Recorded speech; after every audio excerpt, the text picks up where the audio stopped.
Twisted में अब तक कहे कि हम जाना तानी हमार वाइफ आपके कुरियर से का भेजले रहे। ओकरा पास कुछ भी नहीं है। वो हम लोग के कुछ भी ना बिगाड़ सकेला। अगर ओकर लगे कुछ भी होखत तो वो सीधे पुलिस के पास जाए। ई पेन ड्राइव तहार पत्नी हमके देले रहे। एकरा में कुछ रिकॉर्डिंग बा जेकर वजह से वो आलिया के ब्लैकमेल करत रहे। हम अच्छा से जाना तानी कि तहरा और रणबीर के बीच में का होता अभी। ये हमार बीवी ना हिया का। ये तो इंटेलिजेंस ऑफिसर से भी ज्यादा स्मार्ट बा। एगो बात बतावा, अच्छा लागत रहे तारा का? ओकरा साथ सुतल। बाहर में जा, बाहर में जा।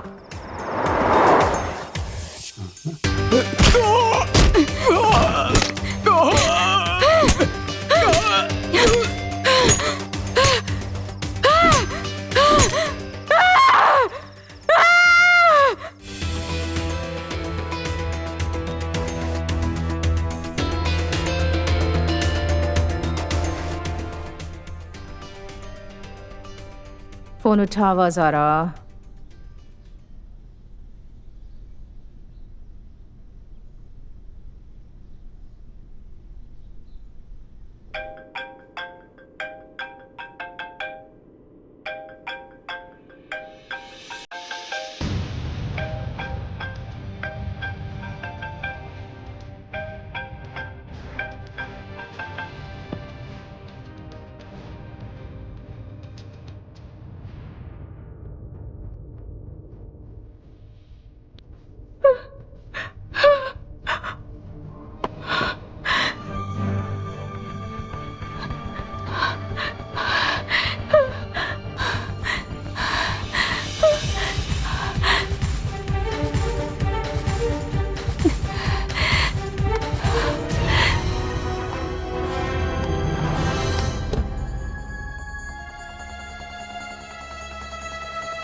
ज़ारा के कुछ पता चला?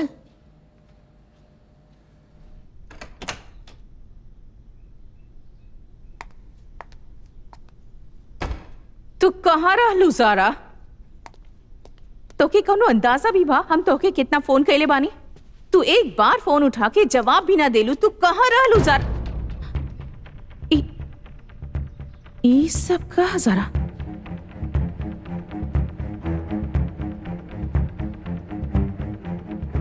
तू का कर ले बाड़ू? कहाँ रहलू तू ज़ारा? कहाँ गई रहलू तू? हम खुद के काबू में न रख सके। का? हमसे फिर से कुछ गलती हो गई बा। का कर ले बाड़ू? का कर ले बाड़ू तू? बतावा हमके ज़रा। पता न के रहे हो। हमके बहुत गुस्सा आ गया। हम खुद के काबू में ना रख पाई। जब सवेरे हमके होश आए तब हमारा पूरा शरीर में खून रहे। बोलदा की सच नहीं है का तू? क्योंकि खून कर देले बाड़ू? हाँ जवाब दा ज़रा। तू क्योंकि खून कर देले बाड़ू? पता ना, हमके याद नहीं के। ओ नो, तोरा दिमाग खराब हो गई बाका। तू वादा कर ले रहलू तू ही दोबारा ना करबो। I'm sorry। सुना, अगर ऐसे ही चलते रही ना तो या तो तू जेल में रहबो या फिर पागल खाना में, और हम कुछ ना कर सकब। समझ लो तू कहाँ सोचत रहलू तू? Alia please, Alia please, Alia please save me please. हम जेल ना जा सकेंगे। हम पागल खाना ना जाए चाहता नहीं। प्लीज आलिया प्लीज, बस हमके बचा ला आलिया प्लीज।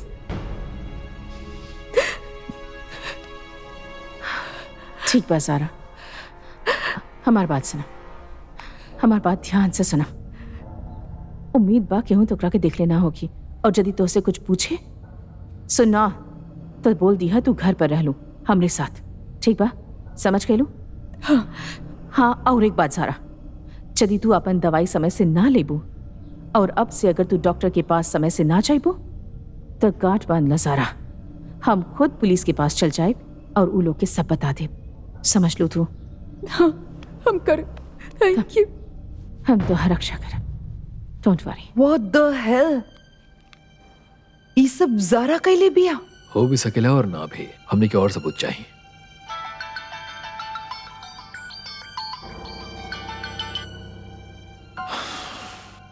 फिलहाल तक एक और के सवाल के जवाब देवे के पड़ी।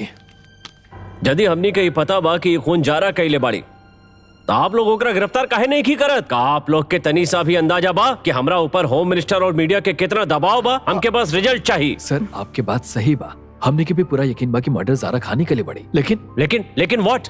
ऊपर वाला के वास्ते ओकरा गिरफ्तार करा और ओकरा से गुनाह कबूल करवावा। जारा मूरा बिया, बाकी वजह आलिया बिया। और मूरा और खून के बीच के लिंक जब तक हम लोग के ना मिली तब तक हम लोग कुछ भी साबित ना कर पाए। एकर मतलब जब तक हमनी के लिंक ना मिल जाला तब तक हमनी हाथ पे हाथ रख के बैठे नहीं। सर एक केस के तहत के पहुंचे की जरूरत जितना हमने के बा ओकरा से भी कहीं ज्यादा रणबीर रायचंद के बा।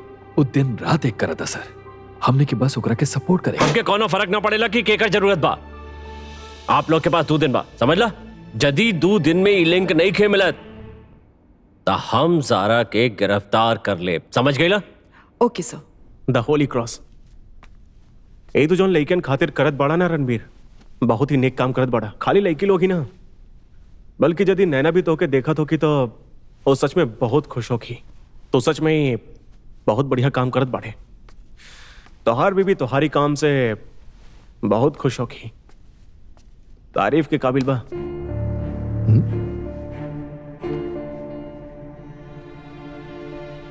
ई फोन यहाँ काहे बा? हाँ देखा था नहीं।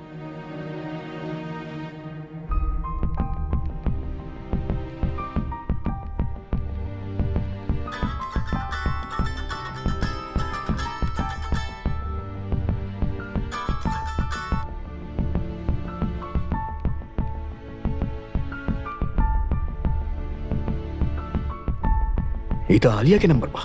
आलिया? लेकिन हमार वाइफ आलिया से बात करत रहे, बट वाई? रुक जा,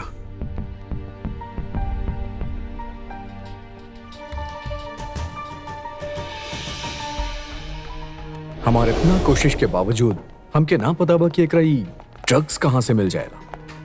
ड्रग एडिक्ट्स बहुत स्मार्ट होखेला मिस्टर रायचंद। वो ड्रग्स के घर में ही छुपाएलन, घर से पैसा चुराएलन, गहना चुराएलन, सामान गिरवी रख देवेलन। ड्रग्स खातिर वो कुछ भी कर सकेला। असल में हम ऐसा केस भी हैंडल कैले बानी जहाँ घर के लोग एडिक्ट के फोन जब्त कर ले रहे ताकि वो केहू से बात ना कर सके।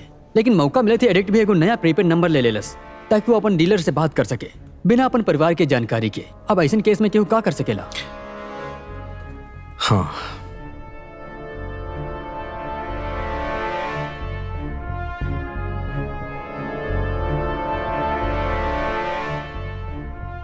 ई नंबर तो सिक्योरिटी है डेविड के बा, लेकिन नैना ओकरा ई नंबर से फोन काहे करी? One second.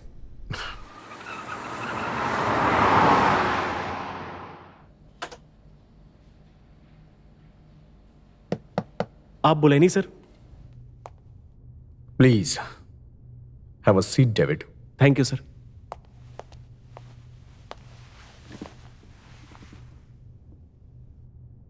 डेविड, ये फोन हमार वाइफ इस्तेमाल करत रहे और कमाल के बात ई बा कि हमरा ई भी ना पता रहे कि ओकरा पास ऐसन भी फोन बा।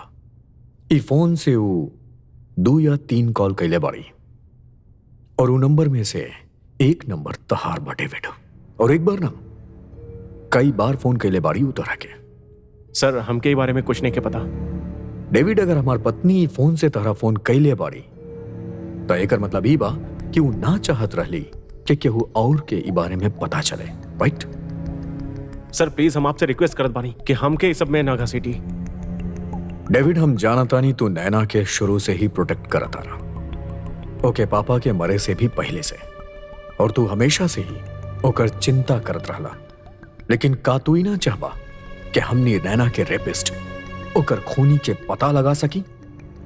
का तू नैना के न्याय ना दिलावे चाहता रहो? सर असल में वो आपके पत्नी आपके और आलिया के चक्कर के बारे में सब कुछ जानत रहनी।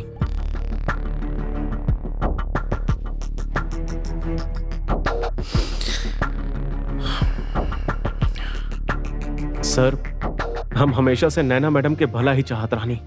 उनकर कहे पर ही हम आलिया पर नजर रख ले रहनी। वही चाहत रही कि आलिया आपके और उनकर जिंदगी से हमेशा के लिए चल जाए।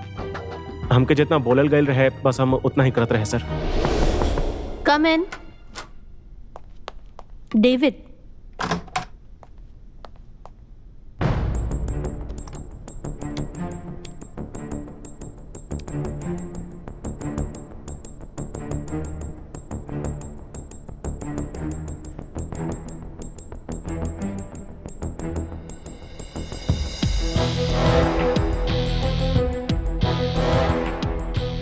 Thank you David, thank you so much. जानत रही तारा पे भरोसा कर सकेनी, तारा वजह से हमार बहुत बड़ प्रॉब्लम सॉल्व हो जाई।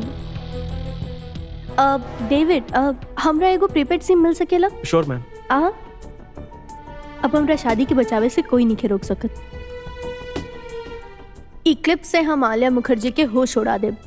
लेकिन सर आपके पत्नी आलिया के एक क्लिप अभी तक ना भेजले रहली।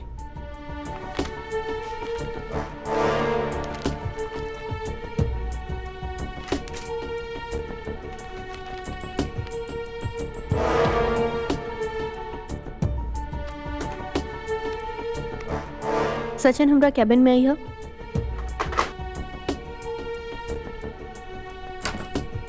अंदर आ जाइए मैडम। कम।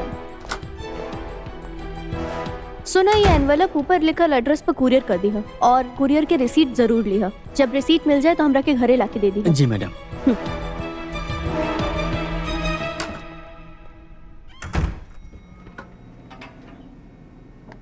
हेलो डॉक्टर खान, आपके खातिर कुरियर आयल बा। थैंक्स।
हमनी बर्बाद हो गई नहीं आलिया, हमनी बर्बाद हो गई नहीं। का? पता बा केहू हमनी के बारे में सब जाने ला, सब कुछ। हमके आज एगो वीडियो मिलल बा जेकरा में हमनी दोनों बिस्तर पे एक साथ बानी। केहू ब्लैकमेल करे के कोशिश कर रहल बा। आलिया हमनी बर्बाद हो गई। सारा हमके पता बा क्या? का? के?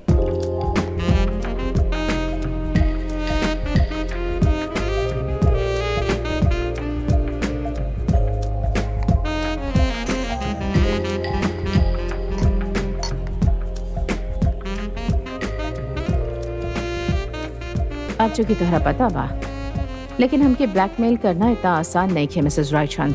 बिल्कुल बा, वरना तू आज एजा ना आई हुई। तू आई एम श्योर तहार गर्लफ्रेंड तहरा के वीडियो क्लिप तो दिखा ही देले हुई, जौना में तू दोनों एक दूसरा के आगोश में डूबल बाड़ू। तू का चाहेलू? कि हमरा हस्बैंड से दूर रह, उनका से ना मिला, ना फोन कर, ना मैसेज कर, और उनका बारे में मत सोचा। Get it?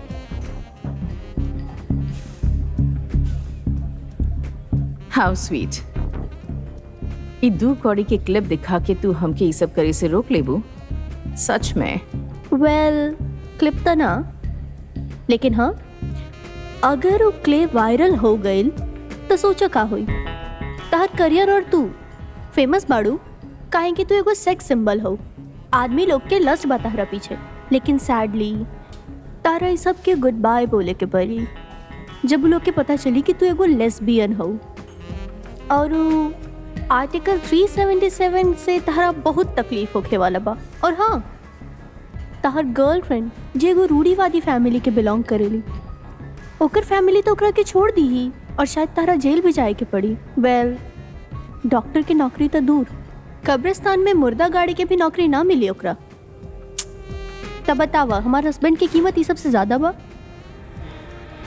तोहरा पता बा तू बदमाश औरत बाड़ू। हाँ, हम बानी, और तू हूँ बाड़ू। What a dog fight.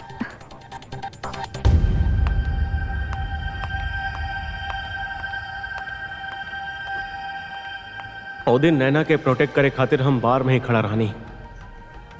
हम देखनी कि नैना आलिया के डरा तो देले बिया, और नैना के शायद इहे लागल कि वो आलिया से हमेशा के लिए पीछा छुड़ा ले बाड़ी। लेकिन ये मामला अभी और उलझे वाला रहे।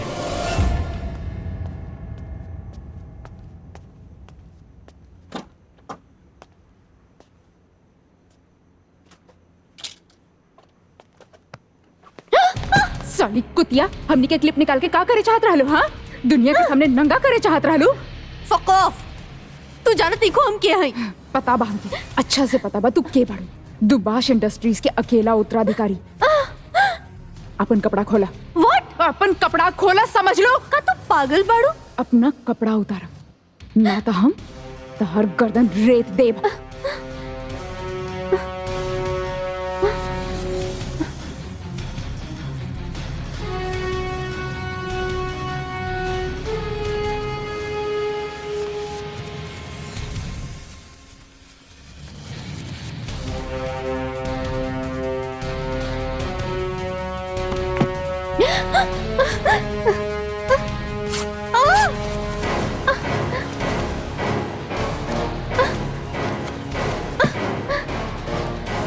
अब सुन, अगर आज के बाद तू हमनी से भिड़े के कोशिश करी ना, तहर कपड़ा ना उतारा, तहर चमड़ी उधेड़ दे।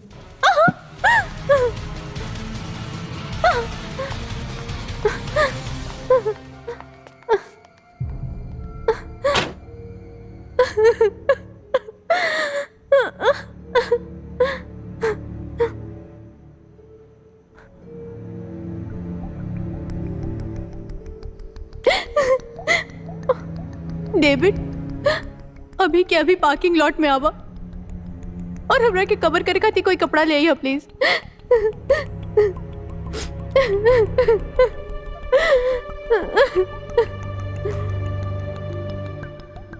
जब वो हमके फोन कर ले रही तब वो बहुत डरल रही।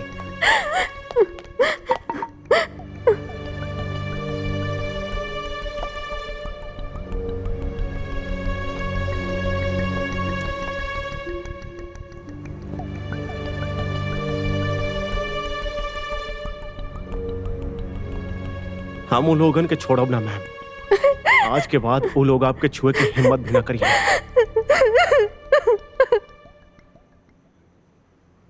ओ माय गॉड, तो ये सब चलत रहे नैना के साथे और हमके कुछ पता ही ना रहे, और वो हमके ये सब काहे ना बताइली? सर वो कोनो भी कीमत पर आपके खुद से अलग ना होवे देवे चाहत रही। वो बहुत डर गई रही सर। वो कैसे बताती आपके? और फिर तू का कैला? सर ओकर बाद हम जौन कुछ कहनी शायद हमके ना करे के चाहत रहे। का मतलब बता? शायद हम जे कहनी अगर हम ना कहले रहती तो आज नैना मैम हम लोगन के साथ रहती।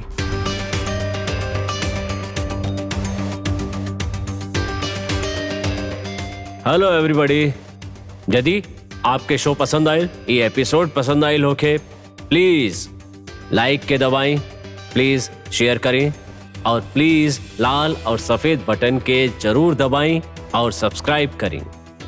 आपके सब्सक्रिप्शन हमनी के प्रोत्साहित करें जैसे आपके खातिर और मनोरंजक प्रोग्राम बना सकें। Thank you.